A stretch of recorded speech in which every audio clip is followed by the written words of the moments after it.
Before we start this show, just a word from our sponsor, 20 by 20 Apparel. Founded in 2015, 20 by 20 Apparel brings original tributes to pro wrestling's classic arenas, moments, and events. They look to spotlight the bloopers, bleeps, and body slams along with the biggest, smallest, strangest, and strongest that pro wrestling has had to offer. Along with their awesome line of pro wrestling apparel, they do offer many services. In the world of wrestling, there are hundreds of shirts, promotions, flyers, social media accounts, and ads. Don't get lost in the sea of parody shirts and display fonts. They can provide professional graphic design services at a reasonable price. 20 by 20 also hand screen prints all the tees in-house. If you would like to discuss possible run of tees, posters, koozies, foam fingers, or whatever, drop them a line. Go to 20 by 20 Apparel. That's the number 20x, the number 20 apparel.com. Now, let's get to the show. Fresh is the word. I'm Jim Duggan, got long wood for plenty hoes. I keep it fresher than fresh, but you already know. You suckers bummy, I'm money, I got a ton of flows. My weed loud like a motherfucking thunder roll. Your shit quiet like you ballin' on a budget though. We see your kicks and we laugh and yellin' what are those. You see me shining like a suit on puffy. You know my grindin' shit is too strong, buddy. That's why the dude call money. I be stuntin' like it's nothing at all. Cause it's nothing to me, it's probably something to y'all. Trying to smoke like me, then come and fuck with your dog. Got a closet full of kicks, you can't cop at the mall. And I'm fresher than the freshest, you can tell it's in my essence. Bitch, you see the way I'm rapping, yes I do this shit to death. Until I'm running out of breath, or tell somebody cut a check. But either way you know it's fresh, and either way you know it's fresh. Fresh, we fresh. Fresh, fresh, goddammit, we fresh. Fresh, goddammit, we so damn fresh. Welcome to the Fresh is the Word podcast. I'm your host, Kelly K. Fresh Frazier, and this is episode 97. And this week's guest is stand-up comedian, writer, podcaster, and actress, Rosie Tran. As you may have remembered, she was suggested by BJ Mendelson back on episode number 89. Originally from New Orleans, Hollywood is her home now, and she has performed in comedy venues both locally and internationally. She also hosts a couple of podcasts, including the Hello Crypto Kitty podcast with fellow comedian Esther Q, and the Out of the Box podcast. During our conversation, we talked about her move from New Orleans to Los Angeles, how she got into comedy, the difference between a sense of humor and real comedy, the mental health aspects of being a comic, crafting her material, perseverance, the roles of Asian women and women in general in comedy, political correctness in the Me Too movement, and her podcasts. So let's get on to the interview with Rosie Tran. Yeah, I see that you originally from New Orleans. Why'd you make the trip from New Orleans to LA to become an entertainer? What was your goal? Well, unfortunately, New Orleans, the comedy scene there now is growing and it's awesome. But when I was living there, the scene, was very small. And, New Orleans has grown into quite an entertainment hub. A lot of times people call it Hollywood South, or they call it Atlanta Hollywood South, because a lot of production has moved there. But when I was growing up there, definitely there was not that much of an entertainment scene. So I felt like I had to move to New York or Los Angeles to make things happen. When did you first sort of get the bug that you wanted to be some sort of an entertainer? I would say in college, growing up, I was definitely really, really shy and I didn't have any entertainment background. But actually, that's really common. Like a lot of the comedians I know and actors I know grow up. A lot of people think that if you want to be an entertainer, you're like really outgoing and like crazy and all this other stuff. But I've noticed that most of the entertainers that I know, grew up being really shy and kind of wanting to express themselves. So I was dating a guy who wanted to be a comedian, and I would go with him to shows, and he was funny, but he wasn't that funny. And I would always tell him to rework his jokes. I was like, why don't you say it like this? Or why don't you say it like that? And And I was kind of like the grumpy girlfriend tag along. I would go to all the shows and just sit in the back and be grumpy because I did not like stand up. I was like, this is awful. I don't like this. Like, why are you doing this? And then he would always say, well, you should try to be a comedian. I was like, why? And he's like, because you're always here at my shows and you're just like, sitting in the corner frowning. You might as well write 5 minutes of jokes or whatever. And I was like, whatever, you're crazy. And yeah, so then after we broke up, I actually missed going out to see comedy all the time. So I went out and I was like, all right, maybe I'll try this. And like I said, I was very shy growing up. So I was like, let me just try this. And I tried it and I loved it. So, and usually the first few years that you do stand up, you're not that funny. And I was okay. I wasn't, that great, but I felt definitely very comfortable on stage and I really liked it. So that's something that takes people years and years to become comfortable on stage. And I was like comfortable the first second I was on stage. So I was like, wow, maybe I was meant to do this. When you were going to those nights with your boyfriend at the time, and you felt like, oh, this is really awful, was it because there just wasn't anybody that you resonated with when you were looking at, watching all these comedians do their stand-up sets? Well, that's definitely, that's a good point. I never thought of it that way, actually, even though I've been doing stand up for over 10 years. But now that you mentioned it, Kelly, yeah, I think it was, the scene is still heavily in, white and male. And, but it was even more so, 10 years ago, definitely white and male. And comedy has definitely evolved a lot now to have more diverse voices and more women, which is awesome. But yeah, when I started, it was more, Dane Cook was really popular. It was more of like a frat boy type of humor. Oh, yeah. So I never thought of it that way, but I guess that could be one of the reasons. But I think I just didn't know what it was. I never was really into it. Even now, like my parents, they're not that respectful of comedy. They're supportive, but they still don't really understand it. And, my sister told me one time, she said, I really think if they understood how much work and writing and creativity and like hustle and everything that you do, like they would really respect it. Cause she's like, you do a lot. Like, I think a lot of people think comedians just get up there and just start talking, but it takes years and years and hours and hours and hours to like craft jokes and write them and rewrite them.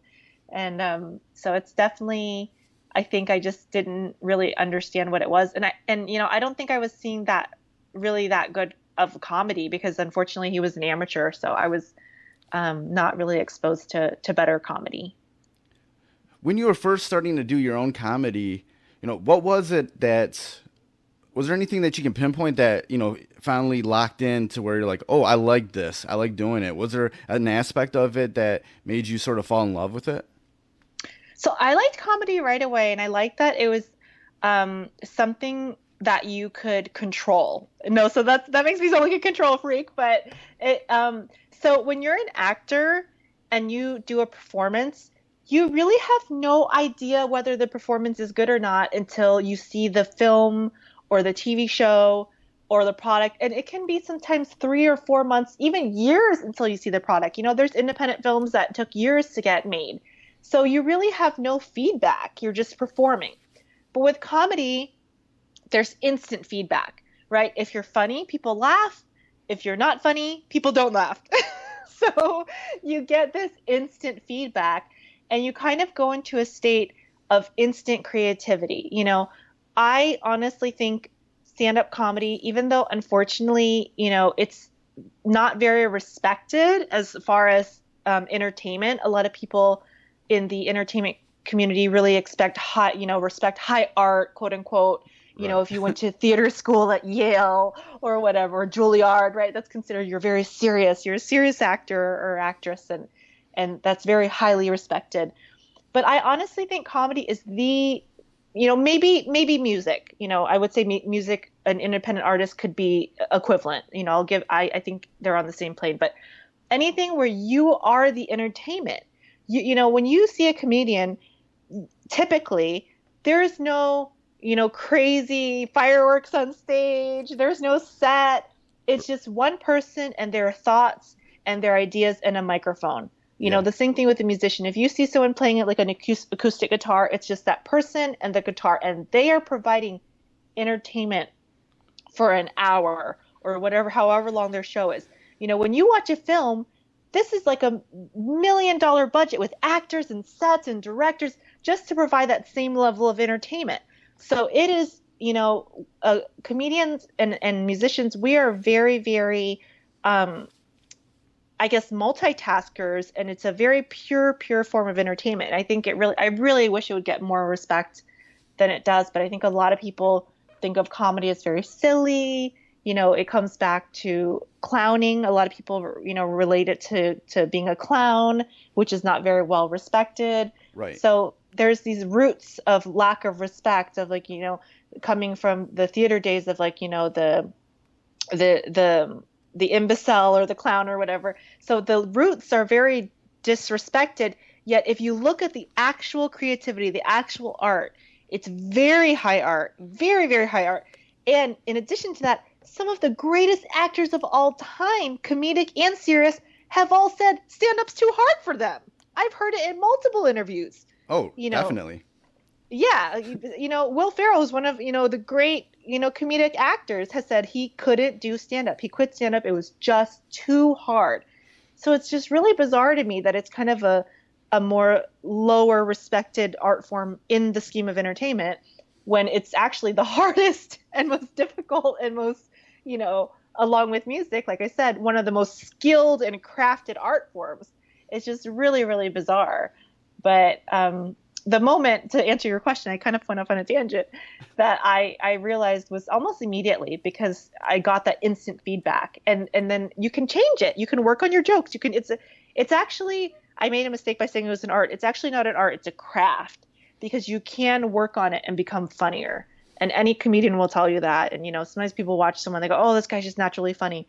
That's a lie. This guy that you see that you think is naturally funny has probably been working on his act for, 20 years. Kind of, when it comes to sort of that idea of a craft, and with sort of the way technology is, these days, you sort of have a lot of people who, who say shitty things and try to mask it as a joke or whatnot. Mm-hmm. And I'm all for people having a sense of humor, but there is a difference between having a sense of humor and then crafting real comedy. What do you think is the difference between having a sense of humor and real comedy? So I'm so glad you asked that, Kelly, but the line is razor thin. There is a razor thin line, and that's why comedy is so hard, because and it's also based upon the viewer. It's very subjective, because someone can watch a comedic bit or hear a joke and say, oh my God, that is the funniest thing I've ever heard in my life. And someone else can hear it and say, that is really offensive. That's not cool that the person said that. Right. So, because when you're doing comedy, you're making fun of something, you're making light of something. And usually, it's something serious, so obviously you can make fun of silly things. You can make fun of social media and, celebrities and all that stuff, but that's kind of superficial. And a lot of comedians are thinkers, right? Like I said, a lot of us are shy and we're thinkers and observers. Right. And so most comics want to make fun of something meaningful. And that's why political comedy is, really big right now, because they really want to say something. They really want to have a voice. And so that's where that razor thin line goes. And I can't tell you where that line is, because the line is in the eye of the beholder. Look at Michelle Wolf. She just did the Correspondents' Dinner for the White House, and there was all this controversy that she was so offensive. And, some people found her offensive and awful. And some people were like, oh my God, she went there. She's crazy and hilarious and bold. And, so it's that line is unfortunately in, the eye of the beholder. And there's comedians that I see that people are like, oh my God, this person is so funny. And I'm like, Right. Yeah. And I'm sure you have the same thing where you see comedians and you think, they're not that good. And then there's certain people that maybe you think are so funny. And then maybe your sister or your brother or your mom would be like, I find them kind of, off-putting or crude. So it's really, you're trying to find your audience. And that's not always easy, especially if you're not doing the mainstream thing. If you want to say something really, really important, you're not going to have, the most fans, So it's definitely a sliding scale of where that line is. You've mentioned a few times about how when you were younger, and even probably now, that how you're a bit shy, and a lot of the other comedians are, just internally, inherently shy people. And something that sort of came out of all that, with what you were sort of saying about, finally, starting to, do comedy, is that, like, there's, what is sort of like the mental health aspect of being a comic? How does that sort of help it, or is there anything that's a detriment to your to the mental health aspect of any comedian? So that is a really, really, really, really good question and also a controversial question. So, most people have an idea. So there's a split. So a lot of people have this idea that comedians are always goofy and silly and happy and all that stuff, right? Because they're like making jokes. And as we are learning more about mental health, we know, maybe that's not exactly true with people like Robin Williams committing suicide and other comedians, dealing with mental health issues. We say, well, that's not true. Actually, someone can have a big smile on their face and really be suffering behind closed doors. But then there's another aspect of that where I know that there's also a stereotype that a lot of comedians have mental issues and everything. But I would actually say that I think that the comedian population accurately reflects the overall population. And I think that what I'm saying right now is very controversial because I think the stereotypes have been very bipolar, saying, well, comedians are either depressed and manic or comedians are happy all the time. I think that it really reflects the overall. I know a lot of comedians that struggle with mental health issues, but you know what? I know a lot of comedians, including myself, who are very healthy because we're always expressing ourselves. I used to work in a day job in an office, and everyone at my office seemed depressed, and I thought, oh my God, these people really need to talk about their problems. And so a lot of comedians and entertainers have that outlet where we can express ourselves. And unfortunately, Kelly, a lot of people that are living very normal, average lives, they don't have that, outlet to express themselves. So I would actually say a lot of the comedians I know are more healthy than your average Joe because they're expressing themselves all the time. And so taking that into account and knowing, the comedians I know that are also mentally ill and have mental health issues, I would just say that the, comedians that I know just reflect the general population. There's, one thing I was thinking about with all of this is that, I go see a therapist for, things that I'm going through. And recently my therapist That's was awesome. Well, yeah, was mentioning how a lot of the people that a lot of her patients for, to deal with sort of let's say dealing with failure, learning how to deal with failure, they will do something go do an improv set, go find somewhere where they can do improv. That means, they can be in front of people. They might suck at it first, but they can learn that it'll be cool. It's okay. It's okay. Yeah. It's okay. And it's a healthy way of being able to, work with these, mental problems that they're having and do it in a bit of a fun way. And if you suck, you suck. Whatever. It's okay. And that's another reason like I said, I just would kind of say the general population because I know comedians that are extremely depressed. I definitely know comedians that are extremely depressed, but I also know a lot of comedians that are really, really well adjusted. And I think, like you said, we're constantly dealing with failure. And like I mentioned in the very beginning of our podcast, it's instant feedback. If one of my jokes sucks, I know right away, hey, that wasn't funny. Okay. So I'm constantly dealing with failure and rejection. And if you choose as an entertainer to take that on as a positive, then you actually can be healthier than the average person. But if you take that on as a personal attack on yourself, which I also know a lot of comedians who do, I know comedians that if they have a bad set or they're not funny that night, they take it real personal and say, I suck, I'm awful, I'm horrible, I'm going to go kill myself. I'm just awful, I'm a loser. And if you take that mentality, then, you're not going to be in the best mental health. And like I said, I tend to think that would reflect the general population because I know tons of non-comedians and I know non-comedians that take things very personal. And then I know non-comedians that, take things with a stride. So I think that what I'm saying right now is very controversial, that the comedy community reflects the general population because I think the stereotype in the past has been comedians are either very depressed or very, happy, goofy, whatever all the time. So I would say it's a mix. How do you take those failures and turn them into a positive, into a challenge? I think it's just a mindset. When I first started doing comedy, I did take things more personal. I did internalize and connect more with my bad shows and say, hey, this is a reflection of me.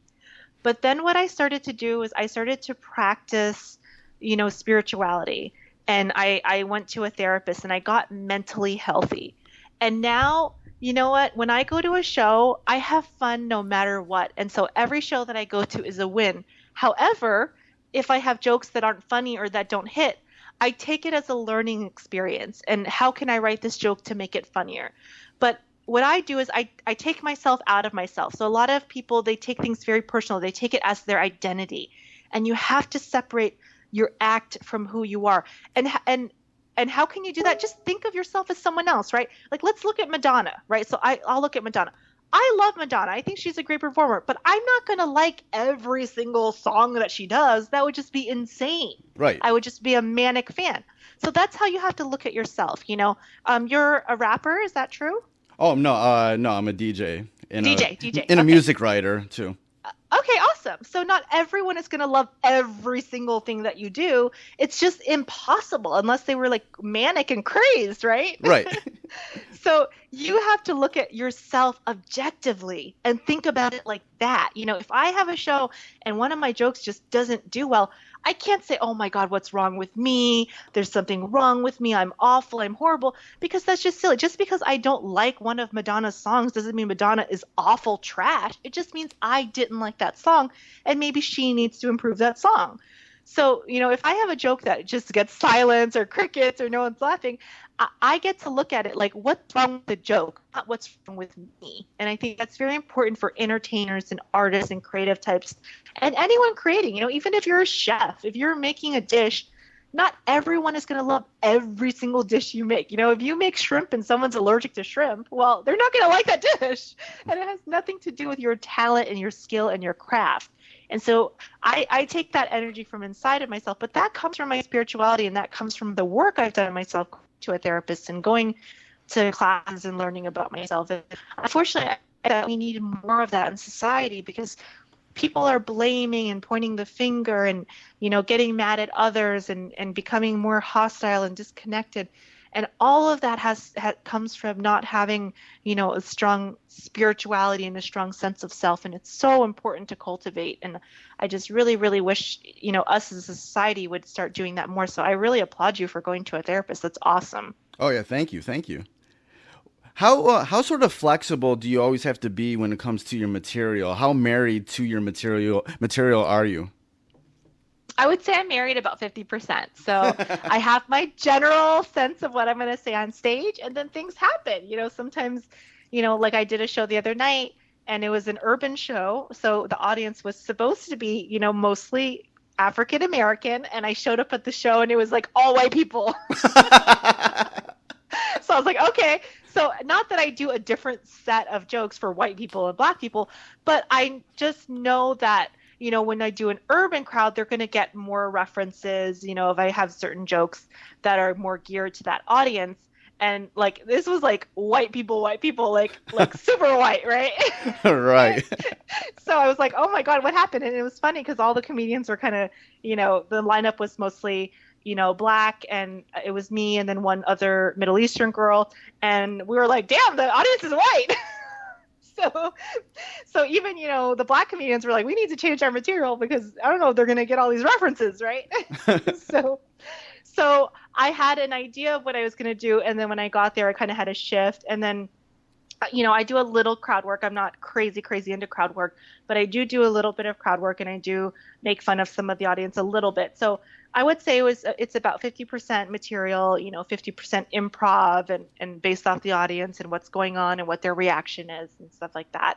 So, or maybe 50% material, 40% that, and then 10% a little bit stream of consciousness, because sometimes I like to write jokes while I'm on stage, which is really fun. Right. Do you ever have any times when you just have some material that you read and you're like, all right, this is going to hit. This is going to hit. I love this. And it doesn't hit. How do you feel about that? And, what do you do about it? Yes. So I never give up on a joke. because, like I said, it's a craft. So I did a joke. I had a big headlining show in Orange County, and I did a joke about people, with kids, scaring me away from having kids. And I thought in my mind it was going to be so funny because I had told people about it, and they're like, "Oh my God, that's so funny." And then I tried it on stage, and I could tell there was a lot of parents in the audience, and they found the concept of it offensive, right? So I'm still working on it, but just because something doesn't hit doesn't mean it's not funny. And I've had jokes before where they kind of got a laugh, but it wasn't that funny. But after working on them and working on them and working on them, Kelly, you wouldn't believe sometimes you just change one word, and the joke becomes funny. And you wouldn't think one word would change something from being not funny to funny. Just sometimes you just change one word and you say it a little bit different, and it makes it funny. And that's why it's a craft, because you're whittling away. You're kind of like a sculptor. You're like whittling away the raw stone until it becomes a statue. And it's the same thing with comedians. Not just jokes. It's the same thing with comedians. There's people I met doing stand-up years ago, and I'm ashamed to say this, but I thought this person is never going to be funny. They're not funny. They just need to give it up. And for some reason, they kept working and working and working, and then something clicked in their head. It just clicks, one day sometimes for people. And I saw this one comedian who I just thought was awful. And I thought, this guy needs to just get out of comedy. And I saw him, and he was so funny, he blew my socks off. So just like an individual joke, a comedian can be crafted. And it really, really is a craft. It's not an art form. It's not about talent, because you really can learn to write a joke, and you can learn to be funny. And I think, if I can be a comedian, anyone can, because I was so shy growing up, and I didn't know anything about comedy. I don't think I even ever saw or went to a comedy show before I was in my 20s. And I'm, a comedian. So anyone can do it if you're smart and you're open-minded and you're willing to work on it. I think anyone can do it. How much of comedy is about perseverance? Oh, 100% of comedy is about perseverance. Comedy is 99% perseverance, 1% talent. because nobody knows that you're a funny comedian if nobody knows who the heck you are. And some of the funniest comedians I know, unfortunately, left the business because they couldn't deal with the business. They couldn't deal with how hard it was. They couldn't deal with the rejection. And for their own mental health, they left, which I understand, because if you can't shift your thinking into not taking it personal, it is very, very difficult, to deal with all the perceived rejection, right? Like I said, I don't consider it rejection. It's just the audience telling you this wasn't funny, right? But some people perceive it as severe internal rejection. And so, I know so many funny guys that just couldn't stand it. They could not stand the business. They could not stand the process, and they left. So, there are funny guys, but nobody's going to know you're funny if you're not doing it. So it's, 99% perseverance. Kind of in comparison to sort of like being out in public and just having small talk with some stranger at the coffee shop that you may never, ever see again in your life. How much does, when you're first coming up as a comic, does word get around, or does word get around about how much, how green you are, or does anybody even care at that time?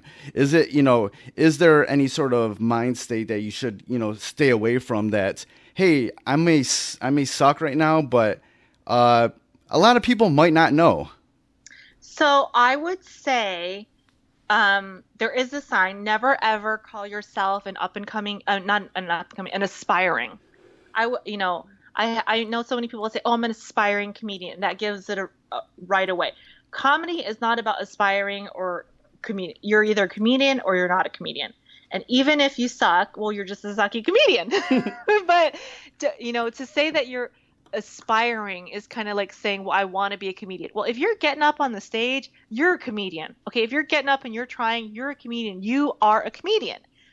Maybe you don't have fans yet, and maybe you're not funny yet, but you are a comedian. And so I would get away from saying aspiring, I'm an aspiring this, I'm an aspiring that. You can't, you're either pregnant or you're not. You can't be aspiring to have a kid or whatever. That means you're not pregnant. So, I'm an aspiring mother. It's the same thing with music. If you're playing music, you're a musician. You're playing music. So I would stay away from that. And the number one thing, a lot of young comics, the insecurity. I think that is something that comes with time, being confident that you're funny. But really, a lot of young comics are so insecure. And what I regret in my career is not being more confident earlier on, which I think is something that you can build inside, or even just faking it till you make it. Because I saw a lot of comedians surpass me in my career that weren't as funny as me, but they had that confidence, man. They had that confidence. I mean, they thought they were Robin Williams. They thought they were Jim Carrey.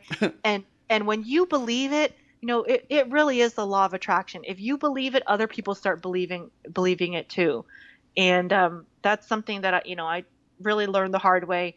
And there really is something as being too humble in Hollywood. A lot of people say, oh, well, this person's famous and everything, but they still remain humble. That's kind of a facade, because if you are at the top, you have a little bit of that evil inside you, that ruthlessness. Yeah. And I think a lot of times, celebrities on the top, they like to play the humble game, like, oh, I'm so humble, but no, there's a swagger there. There's a if they're at the top, they're getting shit done. Yeah. You might not see it, but they're getting shit done. So yeah, I would stay away from the aspiring label, and I would stay away from that insecurity. Oh, I suck. I'm so horrible. Because I'm telling you, man, there was comics that a couple years deep, not that funny, but they had that swagger, they had that confidence, and that took them further than any, material or jokes or anything. So when you sort of feel like there's these comics that are, passing you by, how do you deal with that? Oh, so I'm so glad you asked me this, because I just started dealing with it in a healthy way in the past few years. So, Instagram is a killer, Facebook is a killer, because we play the comparison game, and there's studies that shown that those things actually create depression and anxiety more, because we're comparing with each other. But yeah. I still got to go on the social media platforms because I have to promote myself and my brand. So something that I do is, one of the reasons that I got into entertainment growing up is because I didn't see anyone that looked like me, and you had brought that up earlier. I did not see any Asian females. It was like Margaret Cho, and that's it. Right. So right. So I wanted. Yeah, Margaret Cho was the one, the one that got through. That was the one. Like, we're gonna let you through. Yeah, you're the one. You're the one. We're gonna let you through. No one else. No one else, right? So she was like the one, right? So I didn't see any faces like me. And when I was going to college, I actually applied for an Asian American scholarship, and I did an essay on Asian women in entertainment. And as I was doing research for this essay to try to get the scholarship, which I didn't get, but as I was doing research, I found a statistic that Asian women have the highest suicide rate of any ethnic minority in the United States. And that devastated me. I don't know if the statistic is still true in 2018, but back when I was in college, I found the statistic, which was accurate at the time. And what the study I read linked it to is the lack of identification in the media. So when you don't see someone like you out there, what the study was saying is that you then devalue yourself, right? So if you're a black man and you don't see any black men in a positive role model, you kind of internalize that, right? Does that make sense? Oh, yes. Yeah. Because in the Asian American community, there's very high pressure to succeed. There's a lot of immigrant parents, so there's a very high pressure. Yet you're looking out there, you don't see no one, right? You don't see no one. So it's very, very hard. So that was what was causing the suicide. So I thought, I got to be a positive role model, right? So back to what you said about what when you see people passing you up. So that was the reason I got into entertainment. So then, now flash forward, there's a lot more Asian women in entertainment. And I see sometimes women passing me up, other Asian American actresses, other Asian American comedians, and I feel jealous. I feel jealous just like anyone else. And I go, that should be me, man. I've been working over 10 years on this. That should be me. And I get jealous. And then what I do is I do this amazing prayer. It's a Buddhist meditation. It's called the Prayer for Loving Kindness. And what you do is you think of anyone that you have resistance to, anyone that you have negative energy to, and you wish them well, and you wish them love, and you wish them success. And what I found while I was doing this meditation and this prayer is that I can't be hating on these girls because they're helping me. They're helping me with my dream because if I want positive Asian female role models for people, it can't just be me. We need a bunch of them, right? Right. We need dozens of them. We need the more that they have success, the more they spread my goal and my dream to have these positive role models. So I can't be hating on them. I need to be wishing them love. And so through this positive meditation and prayer, I have found that when hating on them is not going to do anything for me, and being jealous of them is not going to do anything for me. In fact, it's going against my goal. My goal is to be a positive role model, Asian American role model for women. So they're helping me with their goal. It's like when you're little and you go to the mall and you see Santa Claus and you're like, Mom, how come Santa Claus is here? Isn't he supposed to be at the North Pole making my presents? And then your mom lies to you and says, well, honey, these are Santa's helpers. They're helping him. He's at the North Pole, and this Santa Claus at the mall, he's like Santa's helper, okay? Right. So that's what I think of when I see people passing me up and getting success. I said, you know what? They're my helpers. They're helping me out right now because the more of them out there, the more women of color, the more minorities out there that are getting success, that's another chance for me. And even if I see someone that's not in a minority or not a whatever, if I see someone else that I came up with and they're having more success, I don't get jealous. I think, you know what? If they can make it, I can make it because I came up with them. So I try to make it as a positive. Do I still get jealous? Yes, I'm human. Unfortunately, that's one of the human traits that we have is jealousy, insecurity, all these negative traits, right? But then when I turn it over and I look at the positive side of it, it's all good. It's all good for me and it's all good for everyone. And most of the people that I would be jealous of are comedians. So, because they're in my same field, right? They're spreading joy and laughter. How can I hate on them? They're helping me with my message to spread joy and laughter. So I just take all that jealousy and negativity and I say, hey, you know what? That's about me. That's my ego. And I look at it as a positive because really the more joy, the more laughter. We can't have enough laughter in the society. We need more laughter with all the negative shit that's going on. So I just wish them well. And that's something that I've learned in the past 2 or 3 years by doing this Buddhist meditation. Because before I was hating up and it was not good for me, Right. There's always been sort of this myth that whether it comes from people's insecurities or certain people's white privilege or whatever, that certain people are taking other people's spots. But in all actuality, there's room for everybody. So there's really no, room to hate on anybody. That's right. I totally agree with you. And not only that, but there are 7 billion people on this planet. All right. There's enough people to like everyone. There's I think someone told me, I was down one time and another comedian told me, he said, Rosie, there's like less than 10,000 comedians in the entire world. You're part of the elite. You're part of the top. You got to be proud of that. Not everyone can do what you do. And 10,000, I believe that. I think that statistic is accurate, 10,000, because just in LA, there's a couple hundred, maybe. I see the same people over and over again. And in New York, I know a lot of New York comedians. There's really not that many people going out there trying to be a stand-up comedian. That's so rare. Maybe there's a couple people on YouTube. So I really do believe that. There's 7.5, I think, billion people on this earth. There's enough, even if every comedian had 1 million followers, there's still, billions more. So I think there's enough room for everyone. Yeah, there's enough funny to go around. Yes, and like I said, we need more funny. We need to spread love. We need to spread joy. We need to spread happiness. There's just too much negativity going on right now. So, the more comedians, the better. I'm fine with it. Being that you're an Asian woman in this really male-dominated industry, which is getting better. There's more, like you said, there's more and more women, more Asian women that are in, the comedic industry. How do you sort of deal with, though, any of the times when that sort of male toxic male insecurity, that sort of misogyny sort of, creeps into your world? You know what? It's gotten so much better. It's gotten so much better. And I really think that just more people of different colors and ethnicities and genders and whatever, just trying to stand up, I think that will help. And I think it will take time. I haven't had an incident in many, many years, but when I started, Kelly, it was toxic. It was toxic. Really, I'm not kidding you. When I came up, the kind of frat boy humor was really in. Right. It was like so many just angry white males, misogyny. I did a show at one time. I think I've told this story before on another podcast, but I'll share it with your listeners. I did a show one time. It was a bar show in Hollywood, and I was the only female and only minority on the show. It was all white males.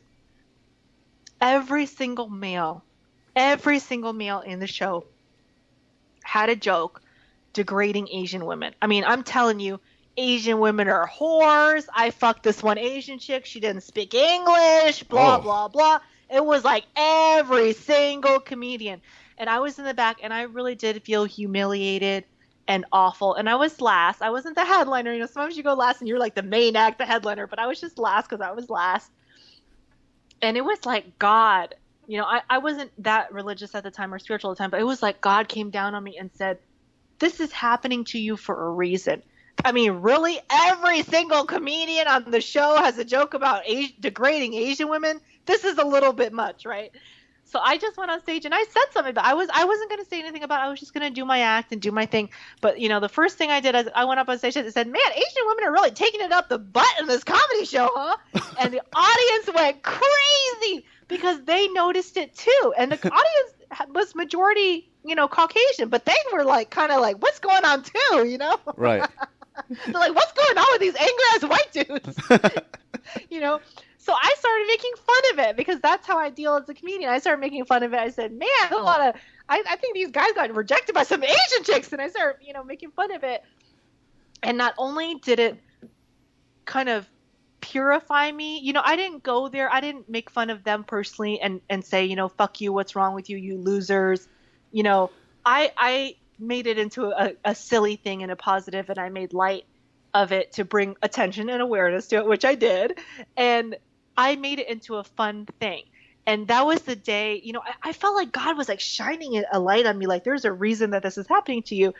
And it taught me, it was one of my biggest comedy lessons to, I'm a comedian, that's my job. So I need to turn it into a fun thing.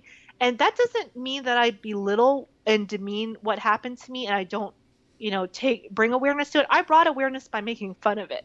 And maybe those men that were on that show that night, heard what I said, and maybe they were brought some awareness too, as far as their material is concerned. So you can't change everyone, but you can make a ripple. And so that night I did make a ripple. And, not all of my material is positive and, bringing light to things and everything. I do make fun of things myself, and I'm sure I've offended someone along the way in my, years of doing comedy. But it was my way of kind of bringing light to the misogyny and the racism. And the audience was with me. The audience was majority Caucasian. And they were like, yeah, what is going on with these guys?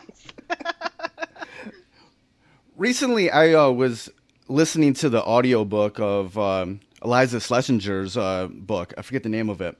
But she was telling a story about how, she would go onto these promo runs, doing these morning shows, and always be some derpy host be like, hey, how's it like being a hot chick in comedy? Totally like, dismissing her story, all the years that she's put in.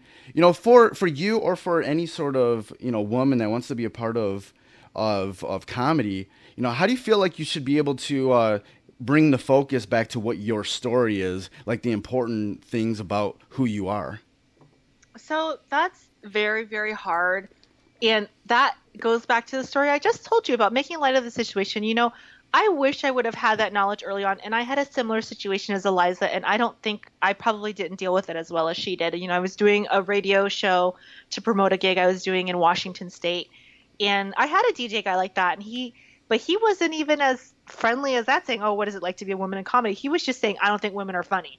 I don't think women are, and I was very, very young and naive, and I was humiliated on the air. What he wanted, now that I know more about comedy and I have a little bit more worldly experience, is those guys kind of need to be put in their place in a funny way. They're kind of used to that East Coast humor, the yo mama type of humor. And so they need to be put in their place with something like, I don't know, what does it feel like to be an ugly DJ or radio? You know what I'm saying? Like, they need to be put in their place in a funny way. And that's kind of what they're expecting. So I really don't think a lot of these guys realize how insulting what they're doing is. They're just used to kind of like that, bro type of yo mama humor, and they kind of want you to show, well, I'm funny, so you need to shut your mouth, or what. They kind of want you to put them in their place. And I really don't think that their intention is, even though what they're doing is dehumanizing and insulting, but I would have, now that I have more experience and understanding, just kind of in a funny way put them in their place and be like, I'm trying to tell a story, okay? It's jerks like you that make it hard to be a hot, funny female comedian, So you got to kind of throw it back on them. And that's something that takes experience to kind of learn. And it's something that, unfortunately, I didn't learn until the past few years. And I have dealt with that as well. And I think every female comedian has dealt with a guy like that.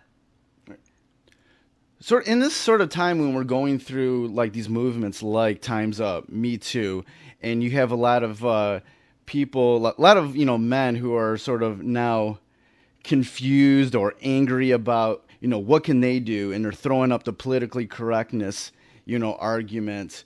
How do you sort of deal? What's your views about that? Because sometimes I feel like when people bring up the PC argument, they're just like rationalizing shitty behavior. But how do you feel about all of that, and how how men should be sort of a part of this movement?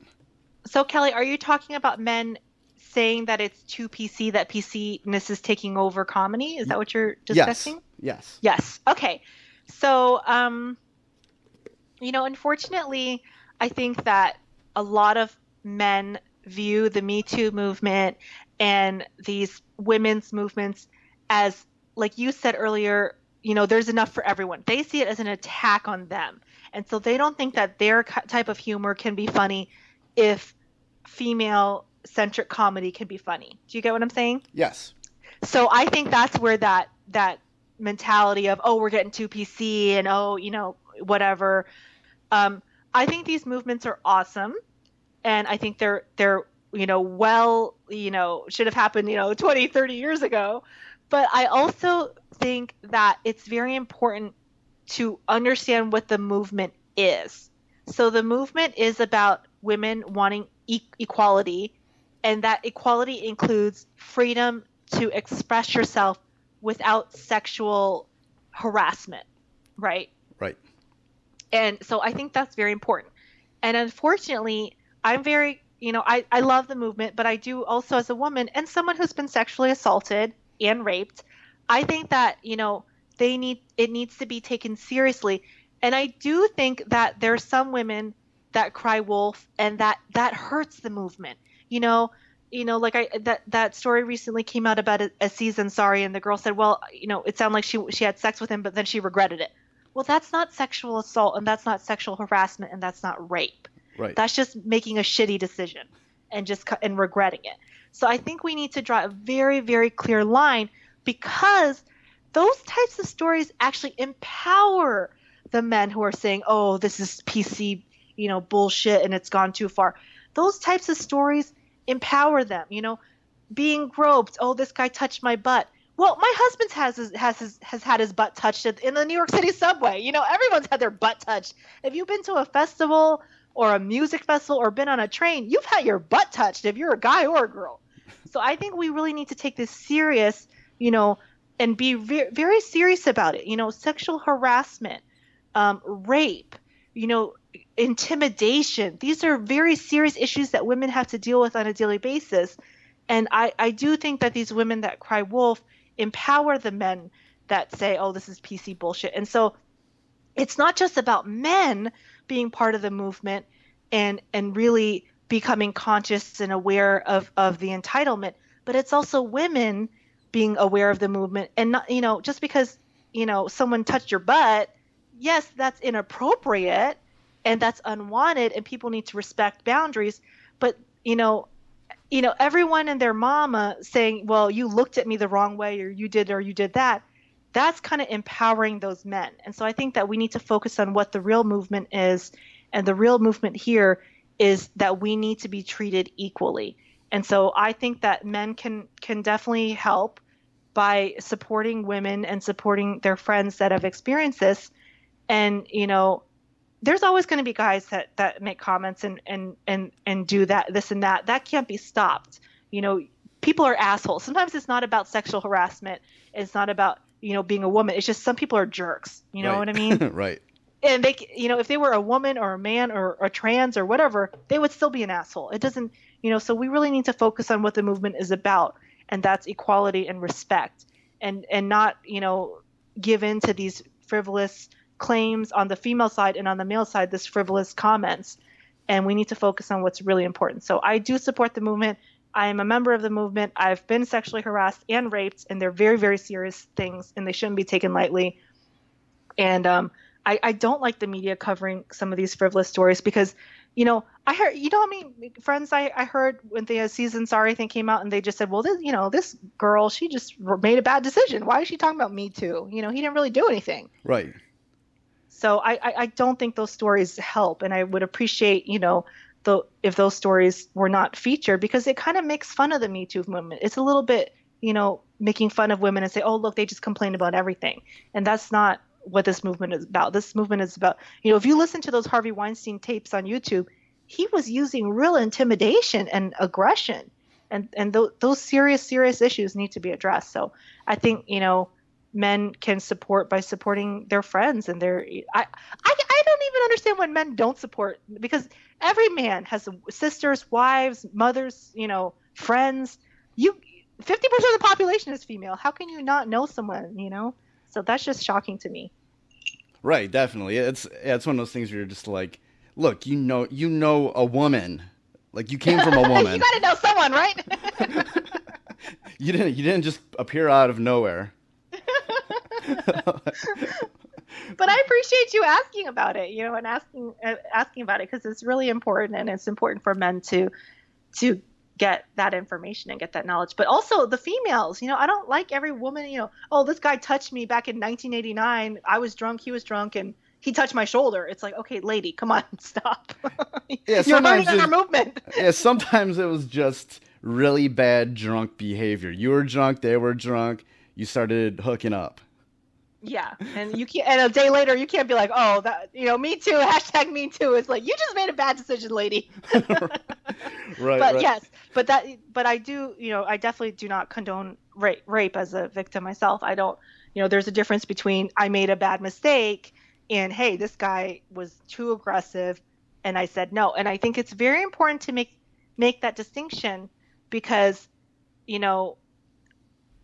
it's important to take responsibility for our actions. And I have definitely, slept with a couple guys I regret, Kelly. I think everybody did. Yeah, that's everyone, right? And I definitely take responsibility for that. And as an adult, and I say, hey, that was a regret. And then when I was sexually assaulted, that was a different situation. So I think it's very important to make that distinction, and for women to make that distinction, because if you're crying wolf, that, does empower men to look down on the movement and to, and I don't think that many women cry wolf. I think that the majority of people that come forward, they have nothing to gain from coming forward. Oh, definitely. You're right. And that their allegations should be taken seriously. And, I definitely think that there's a lot of women that come forward and actually, lose face by coming forward because they're humiliated and embarrassed. So, and like I said, as a victim myself, I definitely, but I have heard a couple stories in the media lately of women that, it seems like they're kind of just getting attention. And I don't like that, Kelly, because they're hurting us. They're hurting the movement. Oh, definitely. No, it's if someone comes out, if a woman comes out with these allegations, you tend to believe them, because they're going to get so much scrutiny. They're going to get so much stuff on people online, death threats. So much crap's going to be thrown at them. So there's really no plus for them to really come out.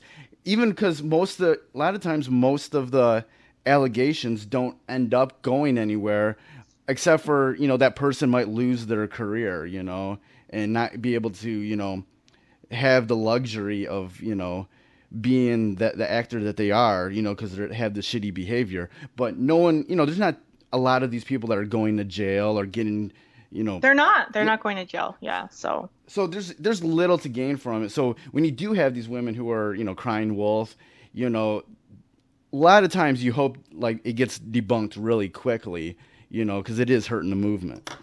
Yes, I don't like it at all. But it's a touchy subject. It's a touchy subject, and I feel sorry. Who I feel sorry for are not the women that are coming forward who are in entertainment, because they're getting all this publicity. What I feel sorry for are the average ladies, who work in an office or who work and they've been harassed and they're getting no publicity from it. They're getting nothing. They just suffer, and so it's like they have to suffer in silence, and maybe they're still at that job. There was a big scandal at Microsoft that there was all these women that came, to HR, and Microsoft swept it under the rug, and some of these women had to still work with the guys. Right. Yeah. It seemed like there was a lot of that going on in like Silicon Valley, that sort of bro culture that was going on in Silicon Valley. Yes. And they had to still work with the guy. Can you imagine being harassed and humiliated and intimidated, and then to still have to see the person every day? Oh, oof. It's awful. Awful. Yeah. Yeah, before we get out of here, I definitely wanted to bring up the podcast that you do. You do the Out of the Box podcast, and then you also do the Hello Crypto Kitty. Talk about those. Sure. So Out of the Box podcast was something that I created out of my frustration with comedy, because I was doing comedy. And even though comedy is something that you can control because you can always get funnier and work on your jokes and stuff, your career is sometimes something that you can't control because, like I said, there's so many funny people I know, and it just seems like some people get really lucky and get, blow up, and others, I know people that have been working for 20 plus years who are so funny and, they're still struggling. So I felt like I had, no control over that aspect of my life, and I really wanted to bring more positive messages. So I created Out of the Box podcast to bring out of the box voices, and that's everyone. I have porn stars on the show, I have happiness advisors, I have religious people, spiritual leaders, entrepreneurs. So you can be on, my podcast, whoever you are out there, as long as you have a positive, uplifting message to bring, because I really want to inspire people and bring more, joy and light to the world. So it was an extension of my comedy as far as bringing joy and light, but it was kind of born out of my frustration with my career. Like, hey, what do I do next? I've been doing comedy for 10 plus years, and I've been funny, and like nothing's really happening, or things have been happening here and there, but I'm definitely not Kevin Hart level, right? Right.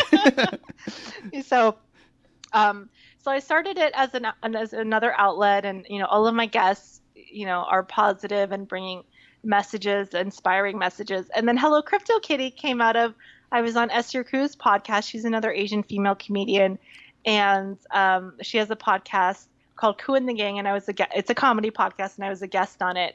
And we found out that we both have a love for cryptocurrency and alternative currency and investing, and so we started the podcast as a silly, light podcast to talk about cryptocurrency news. And I'm very, very, very passionate about cryptocurrency. I really think it's going to revolutionize the way we do banking and finance, and there's kind of like this freedom and liberty part of it where you're taking the hands out of like the big, evil, corrupt corporate banks, and you're putting it into the hands of the people. So I love cryptocurrency, and I definitely love interviewing positive guests for my show. So it's Out of the Box podcast. Right. Yeah, I need to check out the Hello Crypto Kitty podcast, because I have like a close friend who is totally into the cryptocurrency, the blockchain technology. He was an early adopter into it all. He stays out in Atlanta now, and anytime he tried to like explain it to me, it just went right over my head. It still does today. So the easiest way to explain cryptocurrency, which I didn't understand. So when I got into it, I really, really didn't understand it. I just thought, hey, this is a way for me to like put some money on the side and like invest and like get a return on my money. And I was also an early adopter. I've been, had talked about crypto on my currency podcast, cryptocurrency on my podcast 5 years ago. But I understood it on a very superficial level, and I really didn't understand it. So the easiest way to understand it is it's the internet of money. So it's like the internet. Okay. And you can build platforms on top of it. You can build money platforms on top of it. So a lot of people think of it as a currency. It's really not a currency. It's a network. It's a cryptocurrency network. And I think that it's very confusing that it's understood as it can be used as an exchange of money, and it can be used to buy goods and services. That's one of the applications on the network. So I think it's very, very confusing to people because they're like, is it a money? Is it a, but it really is a network that's verified by the network, just like the internet. So you can build financial applications on top of it. You can build something like a PayPal, like a Venmo. You can build a contract, like a mortgage contract, insurance contracts. So I think once people understand it more, we still are in the early phases, Kelly, of the cryptocurrency market. The majority of people still don't understand it. They don't know what it is. Andres Antonopoulos, who's considered Bitcoin Jesus, I read his book. And once I read his book, I now, even though it's been down as far as the numbers of investing, I'm into it more than ever. Like, I'm like a diehard. Like, after reading his book, I'm like, oh my God, this is where the future is going to be. Like, we're like in the internet in like 1990 right now with crypto. And after I read his book, I'm like 100% in. Right. This whole time I'm like, all right, how can I use this in my own life? And can I go to the record store and buy some records? Like, that's yes, you will be able to. But I just think right now it's so early. It's like the internet. It's like the internet in the 90s. And everything they're saying about crypto now, they said about the internet in the 90s. It's a scam. It's for pornographers. It's not going to work. And Andres's book, Andres Antonopoulos, who's considered Bitcoin Jesus, he explains all of it. And the way he explains it is very, very simple, where anyone can understand. And once you understand it, the way he explains it, you're like, oh my God, this is like going to blow up once it gets mainstream. And it really isn't mainstream yet, because even though the prices went up, I mean, that doesn't mean it's mainstream. That just means that, I think a lot of Wall Street money poured into it. But I think once the average Joe understands, oh, okay, I can put this app on my phone that's running on the Ethereum network, and I can like buy a cheeseburger, or I can, it's, I really don't think the financial services industry and the insurance industry understands what it is, because if they did, they would try to shut it down so hard, because it's going to revolutionize their industry, and the profits for all these big companies is really going to go down, and it's going to be more democratized. So I would look into it, Kelly. Do research. Yeah, I'll try again. Try to do some research. Before we get out of here, if there was any sort of a nugget of advice, something that you can sort of extract from your life and career that you could tell to anybody listening to this podcast, whether they are into comedy or not, what would that be? I would say work on yourself.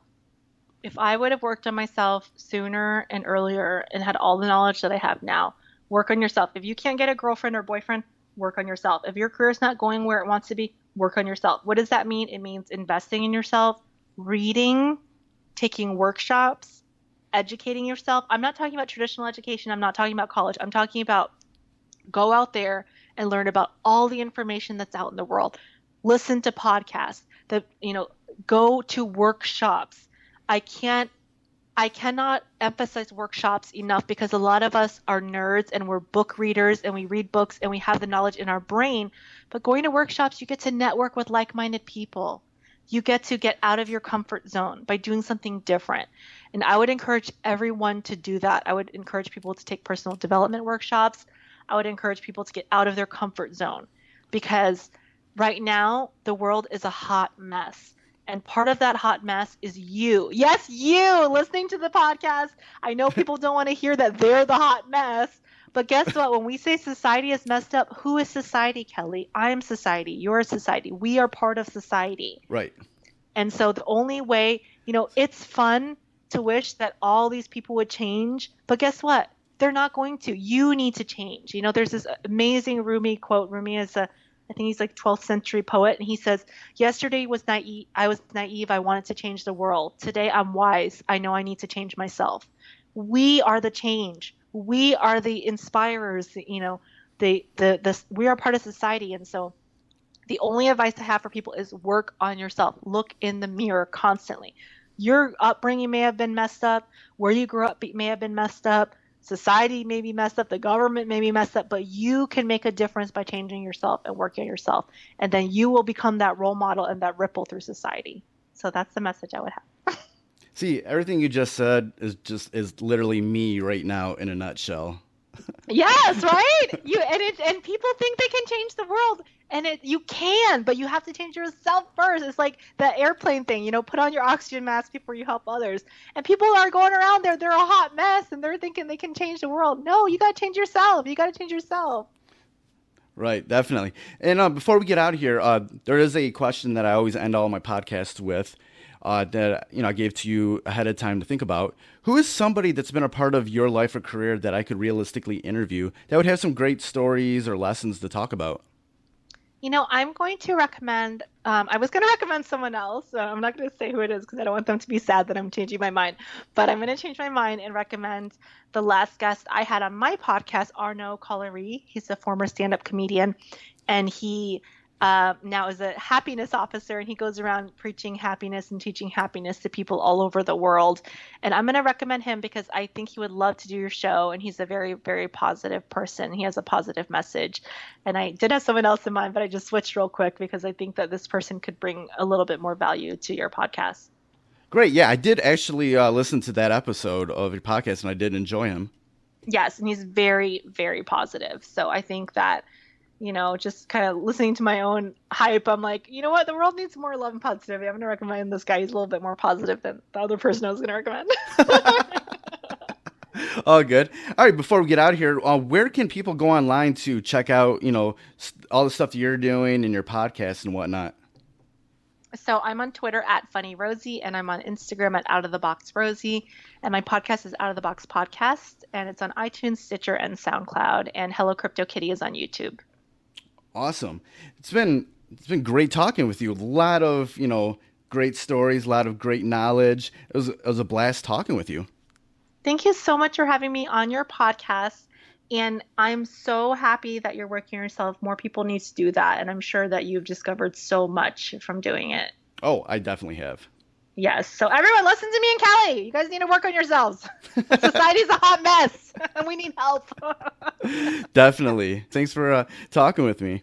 Thanks, Kelly. Have a great day. You too. All right, bye. So that was my interview with Rosie Tran. Links to her website and social media are listed in the show notes for this episode on freshasthepodcast.com. Now let's get on to the Fresh is the Word, Fresh Pick of the Week. This episode's pick is the new album from Japanese metalcore band Crossfaith, titled Ex Machina. In a world saturated with metalcore bands, Crossfaith has that it factor that makes them larger than life both in their music and on stage. Fusing elements of electronic and hip-hop music through heavy metal, Crossfaith has an edge that is undeniable and have long become one of the bands to break out of Japan to be known worldwide. With Ex Machina, Crossfaith tackled the ideas of individuality in a world consumed with technology. Links to follow Crossfaith and to purchase and stream the new album Ex Machina are in the show notes at freshasthepodcast.com.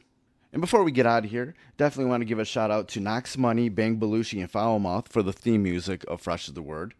And then I definitely want to remind you how you can support the podcast. You can always go to freshasthepodcast.com and share any links that you see on the website on any of your social media platforms. You can also subscribe to Fresh is the Word on Apple Podcasts, Stitcher Radio, Mixcloud, Google Play, and TuneIn. Just search Fresh is the Word. It'll come up. Hit the subscribe button, hit the follow button, whatever. And if you can, please rate and review the podcast. That would definitely help me out, help out the show. And if I do see any reviews, I'll definitely read them on the show. And you can follow me online at Twitter and Instagram at Kelly Omega Fresh, and on Facebook at facebook.com/KFresh. And you can follow Fresh is the Word online on Twitter at FITW Podcast, on Instagram at Fresh is the Word Podcast, and on Facebook at facebook.com/Fresh is the Podcast. So that's another episode in the books. Thanks for listening. Goodbye and good night. Fresh is the word.